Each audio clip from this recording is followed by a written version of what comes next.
Here at Missouri, we've made it perfectly clear Suzuki missed the boat with the Gladius, the awkwardly styled and poorly named successor to the hugely popular SV650. A name change to SV650 wasn't enough to fool us, either. By virtue of its stellar engine, the SFV held its own in the various comparison tests we placed it in, but it fell a little short of being a true SV successor. Then factor in the exorbitant price tag the Gladius/SFV carried, up to $8,149 in 2014 and Suzuki had a tall order trying to win back fans of the SV650. 2014 middleweight mashup 6-way shootout. Turns out Suzuki heard our mockery and had enough. With the 2017 Suzuki SV650 coming to a dealership near you in June, Suzuki decided to return to the SV's roots with this latest model, delivering a simple, honest and affordable motorcycle that's both rewarding and fun to ride. The best part? It'll only set you back $6,999 or $7,499 with ABS, a mere $9 more than Yamaha's appealing FZ07. It's all in the engine.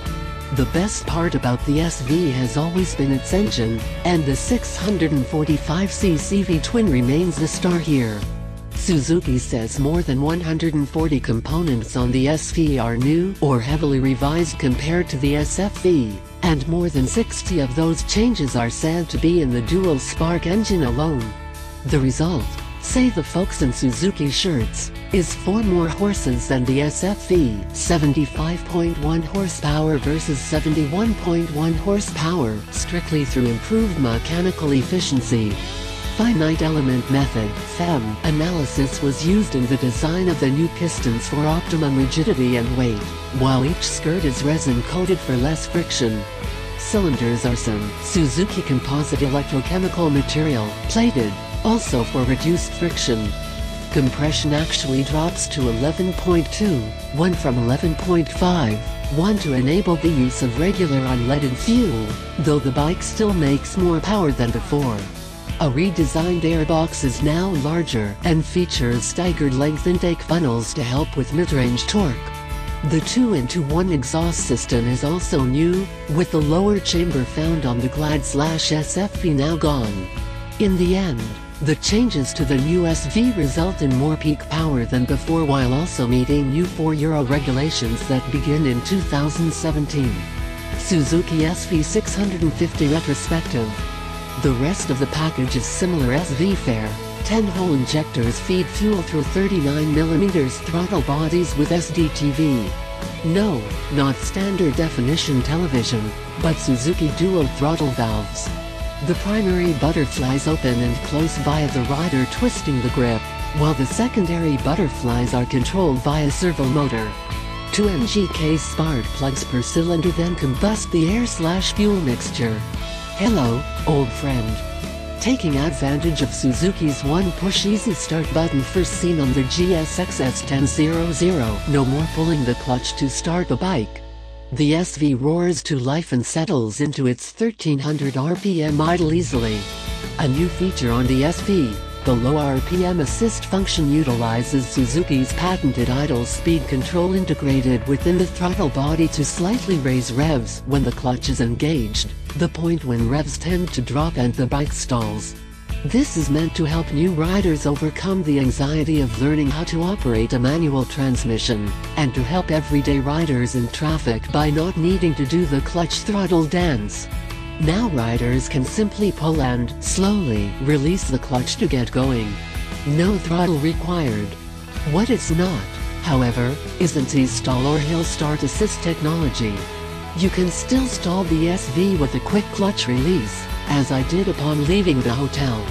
Part of what made the SV so endearing was its available torque being so low in the rev range. Suzuki personnel quickly glossed over the fact peak torque is achieved higher up in the revs than before, but they didn't need to worry. The SV's 645cc V-twin is as glorious as ever. Actually, I'd call it better than ever. Torque is abundant on the SV, and twisting the grip results in instant thrust. Fueling is crisp and clean, and the available power makes the V-twin a very flexible engine. You can be lazy with your shifts tooling around town, knowing there's enough oomph to carry you along. Even cruising down the highway in 6th, passing power is immediate, and there's no need to downshift to get around that annoying Prius. But the V-twin really comes alive once you hit the hills. Low and mid-range grunt is impressive for a 645cc twin, but uncharacteristically for the SV lineage, the new bike roars to life between 5,000–9,000 RPM, tapering off before its 10,000 RPM redline. There's really no need to short shift the new SV like you would before. Doing so would rob you of experiencing a top-end surge that's loads of fun.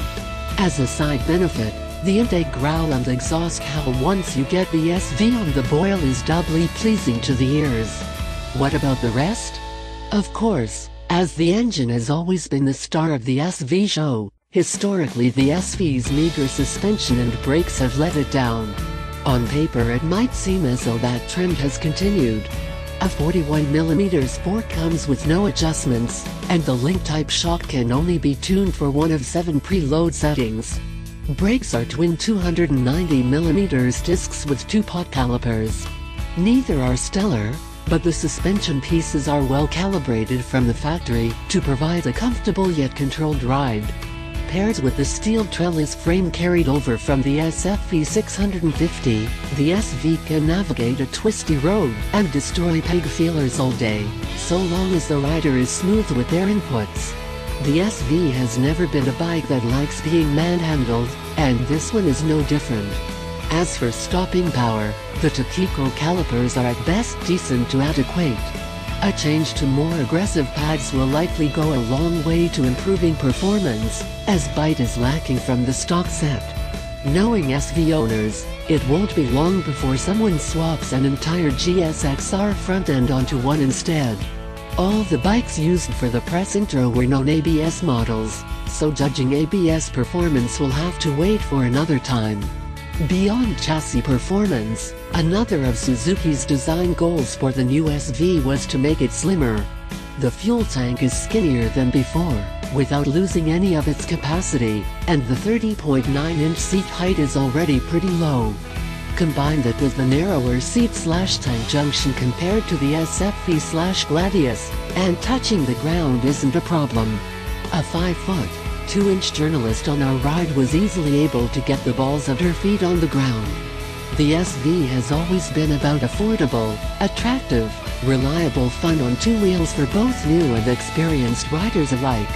It was for those reasons the SV650 was the Suzuki I really wanted, not the GSXR, when motorcycles first entered my radar in the early 2000s. Some might say Suzuki lost its way with the SV over the years, missing the target on one or more of those attributes. But with this latest edition, I'm happy to say the magic is back.